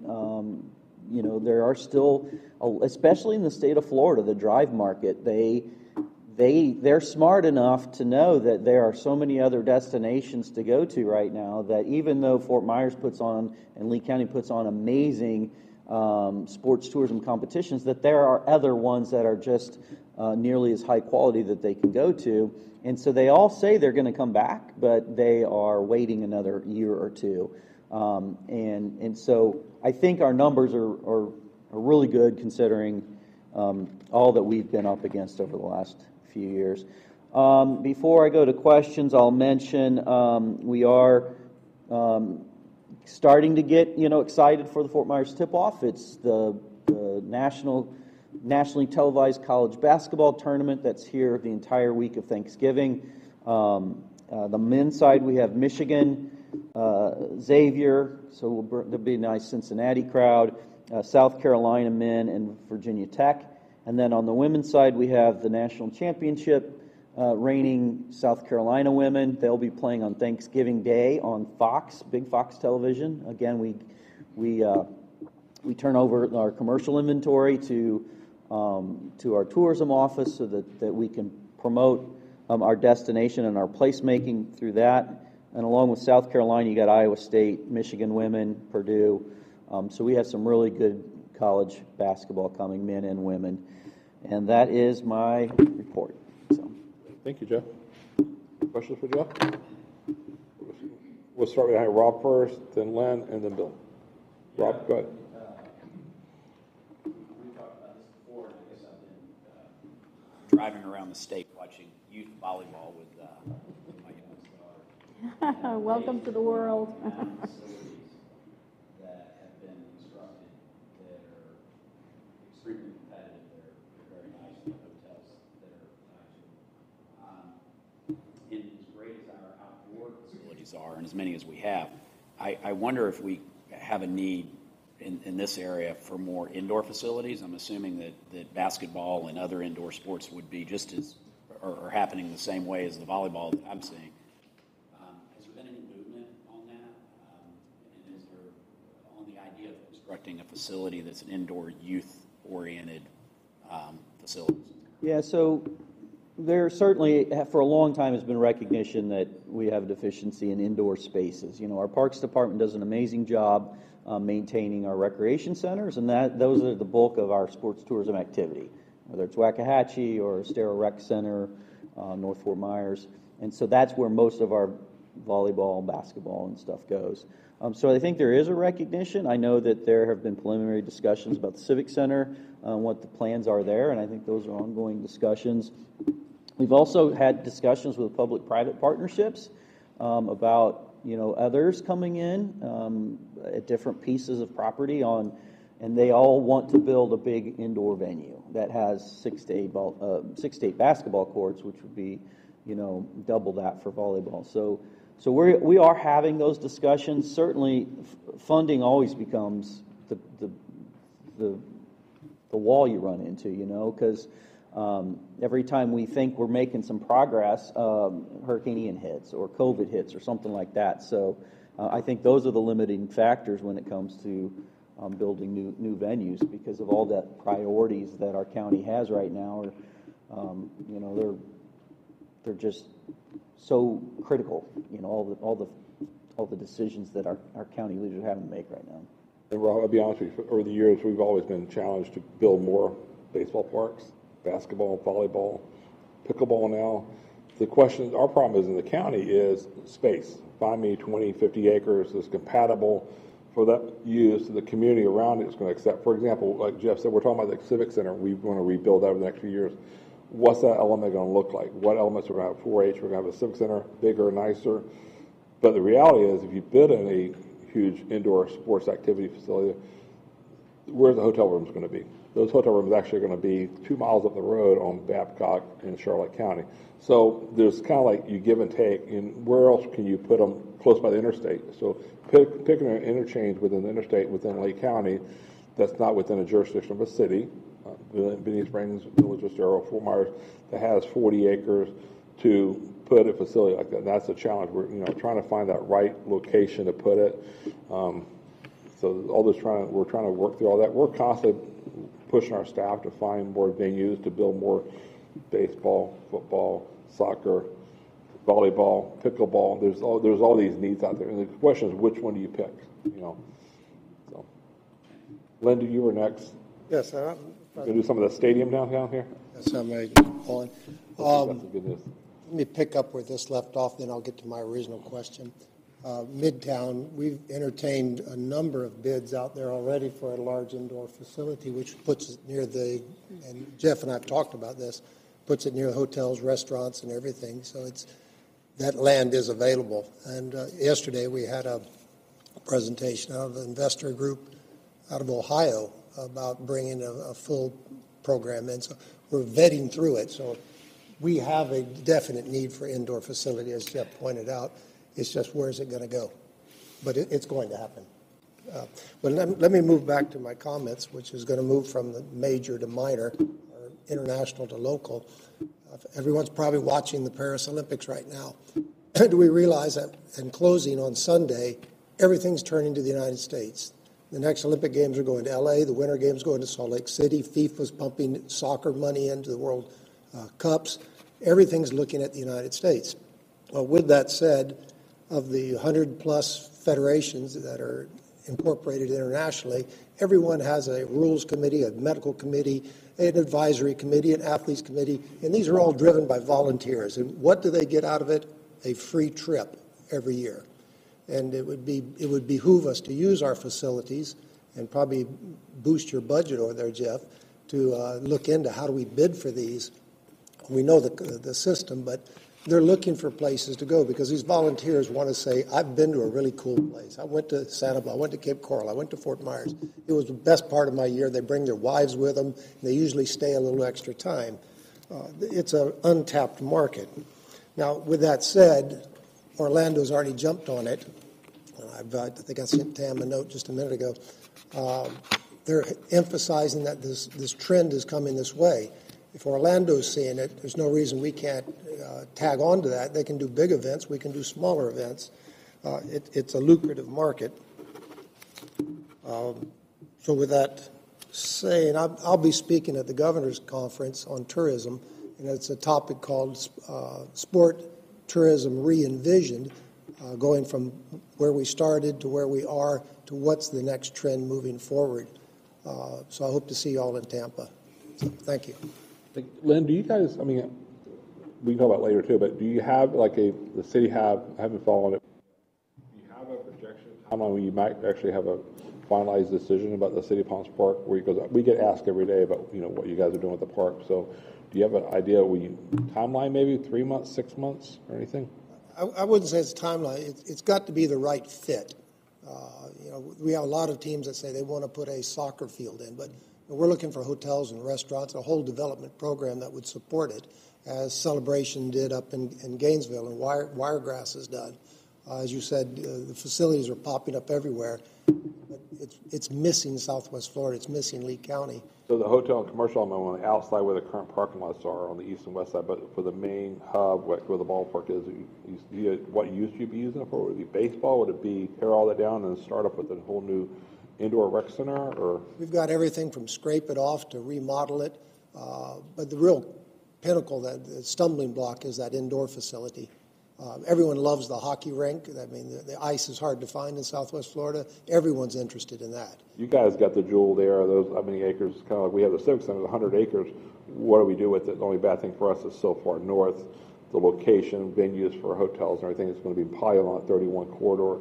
Also back to Bayshore on 25. But you guys got that key right there. You got that hub right there where you can build whatever you want. So I wish you guys the best. With that said, you've got 3 airports nearby, the national airport, international airport, and a private airport. We've got I-75. Everyone's looking at us as, why aren't we investing in sport tourism in our community? Because it's shifting away from the big cities. We're looking for secondary markets where it's more friendly and not as industrial. So, but maybe Jeff and I can get together, Mr. Commissioner, if you have time, we'll talk about this further and not eat up the rest of the day here. Wait for you guys to make a decision what you want to do with it. So once you get there, we'll be something's going to be done with it. It's about, you're having a suit made, and you want it tailored to fit you.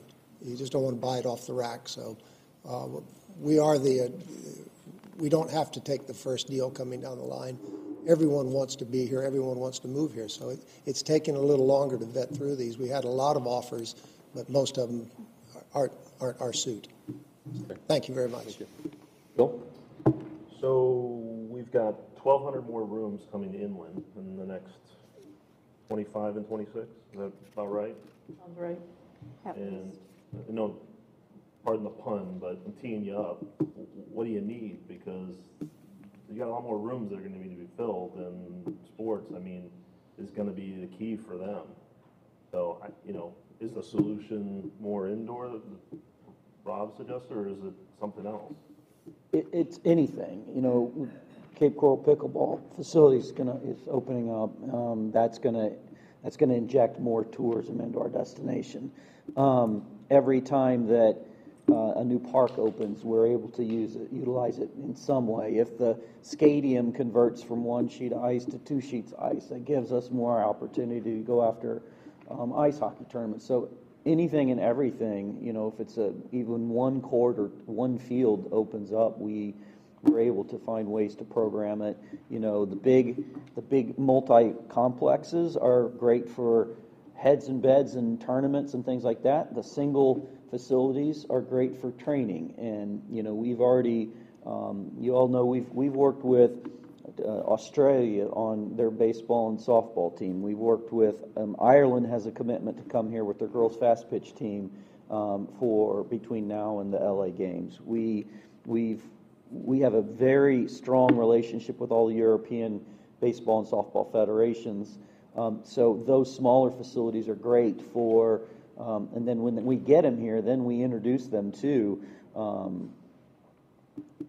not only the excellent training opportunity they have, but the culture of our community.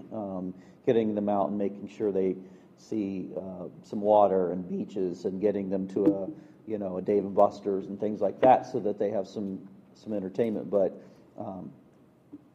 every single facility that opens up, whether it's one court or one field, is important for us, and incrementally allows us to build on what we're doing. One question. With the April business, and you go to 25, how much does the fluctuation of Easter come into play with that? Does it, for people who repeat every time, do they just change their dates, or how does that work? It matters a lot. For instance, in 2025, we have a collegiate roller hockey event that's scheduled to be at the downtown Fort Myers Stadium, and their board wants to be in early April, which is before Easter, and our hotel rates are naturally higher before Easter. So we're wrestling with that right now on, is it better to stay on the weekend they're traditionally there, or how many teams would they lose if they dropped back to, later?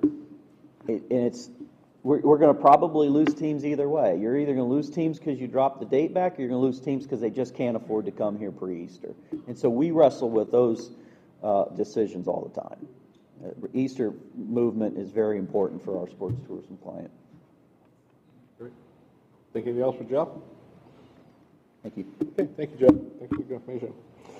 Next, we have some business to take care of. So we have old business. We need approval of the May 9th, 2024 TDC meeting minutes. Is there a motion for that? So moved. We have a motion for that by Jay. We have a second by Fran. Any discussion on the minutes? Any public comment on the motion to approve the minutes? No public comment. Come to the council. Any objection? No objection. Approval of the third quarter fiscal year 24 budget, 24-25 proposed budget report. April? In deference to time, you received this report back on June 7th. Of course, we didn't have quorum last time. If you have questions, we're happy to answer them, but if you want to make a motion to accept the proposed budget, we would appreciate that. I'll make a motion. I'll second. Okay, we have a motion by Fran, second by Bill. Any public comment on that? Okay, any discussion, any objection? No objection, motion carries. Thank you. New business will be formalized at fiscal year 25 events, attractions, funding. Nancy? Don't you have actually before that? We do have the third quarter budget report too. Oh. But we could do Nancy first. Understood that. Let's just do Nancy first. We'll let Nancy go first. Okay, good morning, Council. Thank you for your continued support of our funding programs. I wanted to just first, we're going to ask for your formalization of funding allocations for the events and attractions marketing programs for next fiscal year. I did just want to recognize the TDC's marketing subcommittee, who poured a lot of work into reviewing over 45 applications and conducting 2 public workshops to review the requests.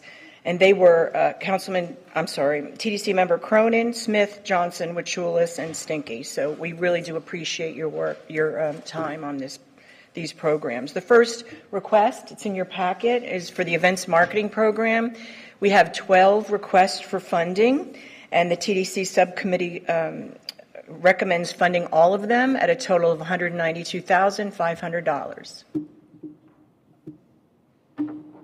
So unless there's questions? Yes. We have a motion by Tony, we have a second by Jay. Public comment on that? Back to council, any objections? No objection, motion carries. Thank you. So the Attractions Marketing Program hosted their review workshop on July 26th. There is a budget for $600,000 for this program. The TDC subcommittee is recommending funding the full $600,000 to 35 on this high-tech spreadsheet that I'm sharing with you here. Both of your recommendations will be published to Lee VCB once you approve. We just did events first, and now we're doing. Any questions? Any questions? I'll make a motion to approve. We have a motion by Bill by approval. Second by Rob. Any public comment? How about some member comment real quick? Yeah, we're going to come back for discussion for the council. Holly? Thank you. When I'm looking at this funding, I would request that, we had the $600,000. We were very conscientious of knowing that we had over 800 in requests as well. I would like to see where the funding has been over past years, when we've increased it, and maybe there is an opportunity based on the reserves that we have to look at some sort of an increase through the TDC and the BOCC. I'll have some other comments. I'm going to put those in writing to the commissioner just to make sure there is a fairness on how this money is distributed. And I think we really worked hard to make sure that that was accomplished. Great, thank you. Okay. Two comments, one for Brian. One of the things that came up constantly throughout our meeting that we saw is a lot of these attractions are going to the same marketing sources for their advertising, specifically in print. And I was wondering if there's any way that as a BCB we can buy in bulk and bring that price down and then sell it to them or allow them to use it. For example, almost, let's say 30 out of 35 are going to talk about buying print ads from Florida Weekly. And it just seems that there's a discount if you're buying that in bulk as opposed to individually, and if there's a way to do it. Yeah, when we think about that, basically it would be a local co-op. Right. Because, what we saw is the Florida Weekly and the Happenings seem to be the two publications that were constantly mentioned throughout. It was the one constant in most of these applications. And it just seems that there would be some savings to the county, and we'd have more funds to give out to these organizations if we're getting them cheaper advertising. Let me talk to Tam and Nancy about that. Historically, we've not, funding recipients have not been permitted to use their TDC funds on the co-op. They've been able to use it as a match for other investments. But we can talk about it. I'm just looking at ways to save all of us money. Right. I understand what you're saying. I think what you're saying is there a way to work with those two providers to develop a program that would be Even if they perhaps have to buy more cost effective? directly from them, but out of the ad space that you've contracted, so that way it's not a co-op, but they just buy direct out of that that segment. But it just seems that there's money to be saved, and that we can be better stewards of the tax dollars if we're buying in bulk when all of 35 or even all 35 are going to the same source for marketing. Right. So if it's not a structured co-op program, maybe we can negotiate a better rate on behalf of the funding. I think that's what he's saying. I think that would probably be the way to go. And in the end, we're talking 600,000, but that's a way to spread that money and get a better bang for our buck. And it just seemed to be very consistent throughout as you start reading these and you're looking at their marketing plans, that Florida Weekly and the Happenings just pop up a lot. Both have been great partners for the VCD. So Absolutely. I'll have those conversations. And I just think it's a way we can save some money on it. And then the other thing I'm going to say, and I know there's no one in this room that's going to hear it, hopefully they're online. I said it at the subcommittee meeting. I think it was great to see all these attractions and so happy that we're throughout the county. But somehow I'd love to see something in Pine Island and Matt and Shea. And if I don't say that, I feel like I'm a little remiss. There's nothing out of these 35 in that area. Great, thank you. Holly?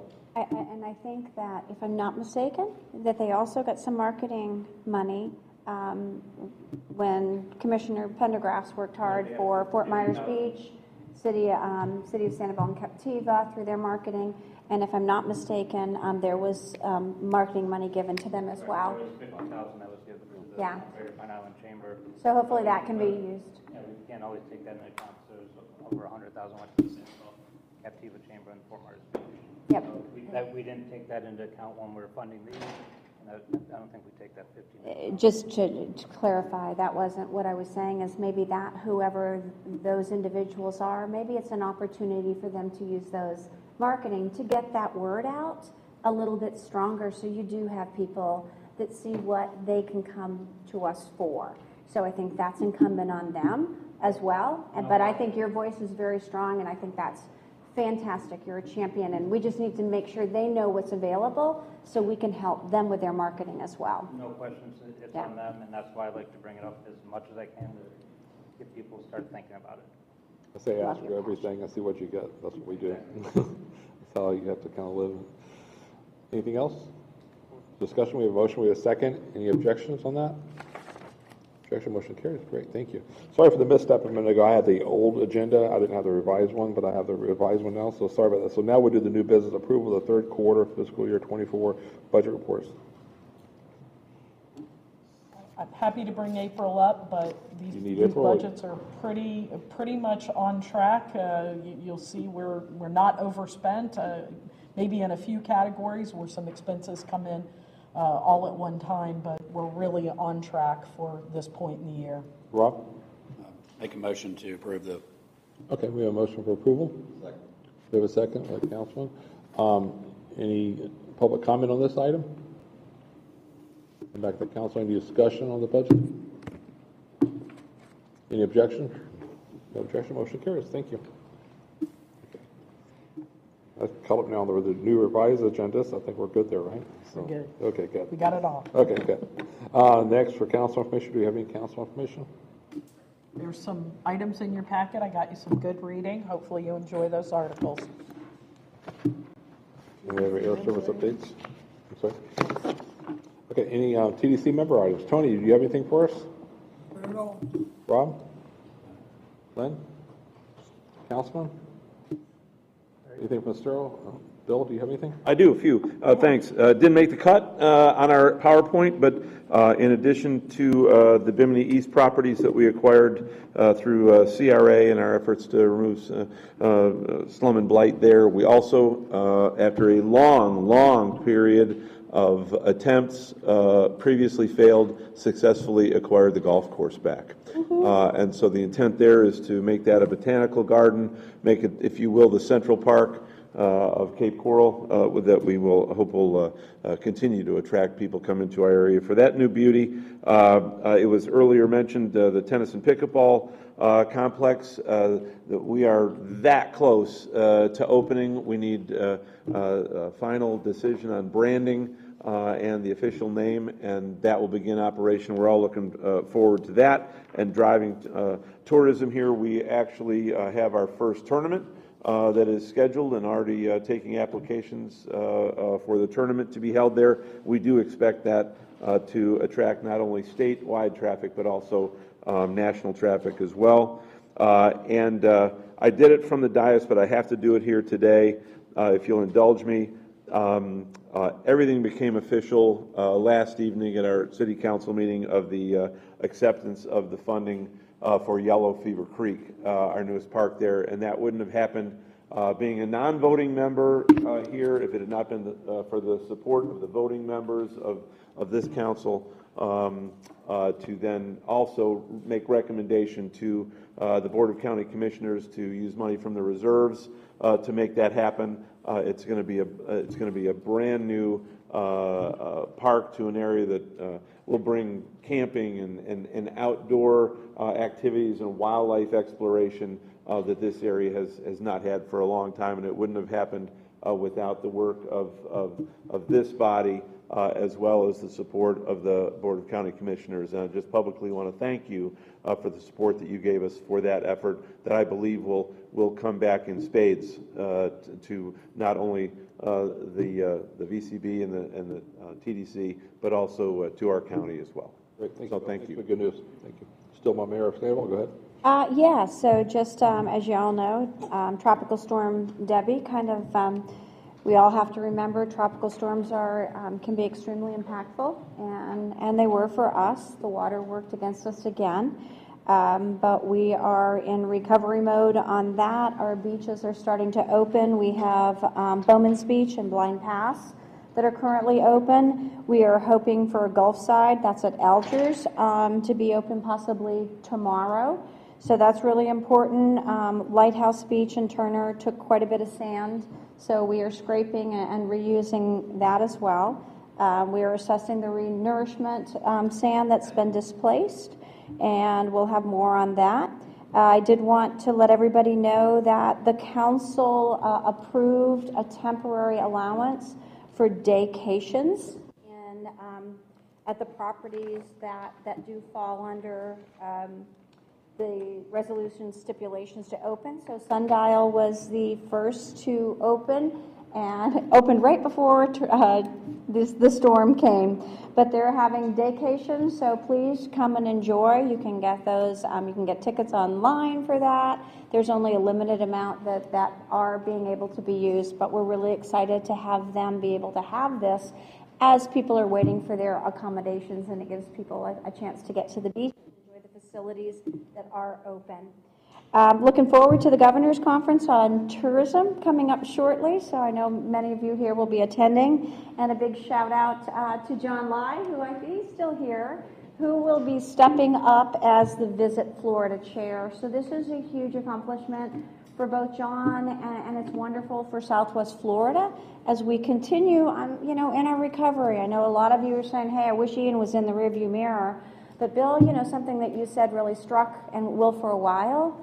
Our condominiums on our Gulf, they look bad, and we understand that's a visitor impact, and it will be for quite some time. So for those of you that have it in your rearview mirror, it is right out our windshield, and it will be for quite some time, and that's going to affect not only, for us in Fort Myers Beach, that affects what we're talking about all over. And we're all working diligently, as are the condominium and accommodations, to get through this. But many are still stuck in the insurance, litigation, homeowners association debacle that is really kind of stalling. We're doing what we can, but however, there's only so much the municipalities can do before the other accommodations are able to get done what they have done. We are getting our permits out very quickly, typically within 4 to 7 days. And we've had over 10,000 permits. We're typically, we have about 2,000 per year. So we're trying to work as hard as we can on that. Just wanted to also thank, Commissioner Pendergrass. When we talk about this marketing money that you work so hard to get forward, it is having a huge impact. And we are very grateful in all of the locations, because it really is, it's been our lifeline, and it will continue to be. I'm extremely optimistic for season. I'm always optimistic, but I'm realistic as well. So we just keep taking those steps forward. And had I thought a year ago that we would be looking another 2 years, I would have been surprised. But now I know the reality is what it is. But we are absolutely going to get there. I would not be surprised if the city of Sanibel does come forward for some emergency requests in the upcoming this year, possibly into next. So I'm just letting everybody know beforehand, and these will be items that will absolutely impact tourism for the better if they're required. So thank you very much for your time. Thank you for the comments. I think we all know, sitting in an elected position, or business owner, you see, oh, I could have a return. When I saw the numbers for the chambers, what they do throughout the county, in the context they have of visitors is overwhelming. It's like, how can we not do that? I mean, I can tell anybody here as an elected official, when you spend money in your city or your county, you want to see a return. And to see that return back in investment is definitely good. So thank you to all the chambers. Now we'll see them do what they do every day. So thank you. I do want to recognize Carol and Steve here from the airport. So thank you guys for being here. Do you have anything you have anything, Steve? You all good? We're great. Okay, good. Thank you. Fran, do you have anything? Just make sure you look at your updates, the good stuff from the airport. And thank you, Carol, for bringing that down to us. I'd just like to say hats off to Tamara and her staff, because what they've had to deal with these last 2 years, I can't even imagine. So hats off to you guys for the small group that you have compared to the other TDC meetings. You do an amazing job. Councilman? Just three things. First of all, our July 4th experiment, I think other cities did it too, but using drones and fireworks, and we added laser into the public loved it. Phenomenal event. Lee County Sheriff's Office did a great job. One arrest with probably 8,000 to 10,000 people there, and that was just for somebody who was a little inebriated. I'm excited about the fact that after several years of discussions, there's a new leadership team at the Wonder Gardens and a new executive director. So we've entered into a 10-year agreement, and the Wonder Gardens they're ramped up. That is going to be something that will be a source of pride for all of Southwest Florida. So very excited about their plans, their master plans in process, and what you're going to see over the next year should be exciting. And then we put out an RFP for our mural program, and we're expanding outside of downtown Bonita. And I say that publicly because we're looking for mural artists, and we're also looking for locations in Bonita Springs. I mean, the Hyatt, I think, would just be a beautiful location for a giant mural, don't you? That was just a suggestion, Bob. But that is something that obviously other communities have used it, and it adds to the viability of our city being a destination. That's all I have. Thank you. Bill, do you have anything? I'll just echo Fran's comment. Great job, Pam and Jeff, Brian, just in the team. Just great job. Thank you. Jay, you good? I want to ask, maybe you guys talk about the past. I'm not here every year, but recently we've had a lot of drownings on the coastline because of currents and everything. And I don't know individually if the hotels, or I assume you have signs up, you're warning your guests, but I don't know if this has ever been talked in the past where if there's like any type of either the hotel or anybody providing life vests for people, flotation devices. We had another drowning this week in Captiva. I don't know if you guys ever talked about that in the past. You're in the business. So I don't know if that's been, there's other things that I've been looking to see what we can do, protect our guests as they come here about, you can put signs up all you want. I saw people out doing the day of the storm in the Gulf. I mean, what are they thinking? They're out there, but you can only do so much, but is there anything else you could do? Just think about it. You don't have to respond or anything. I'm sure you're doing something, but I'll be talking to our staff about what we can do throughout the county to make sure that improve everybody's safety, because we don't become the drowning capital of the world. I mean, every year there's something new, either a storm or bad water or something, but it's just unfortunate. People come here on vacation, they go in the currents, they think they're in physical shape, they can get, the ocean's too strong, they can't do that, they can't swim outside that current. So again, if anybody's ever had that issue before at your hotels, and just warn your guests to stay shallow water unless they're really, even expert swimmers can drown. So it happens throughout the state. So yeah, Brett. Does our staff still reach out to the folks the way we used to do? Or? We have a lot of signage, educational signage at the beach park accesses and such. I think we try to make that information available, but again, it's constant. You can't over communicate, right? I think that's the challenge with that. Yeah. Okay. Thank you. If there's nothing else, so I guess we'll be adjourned then. Okay, great. Thank you.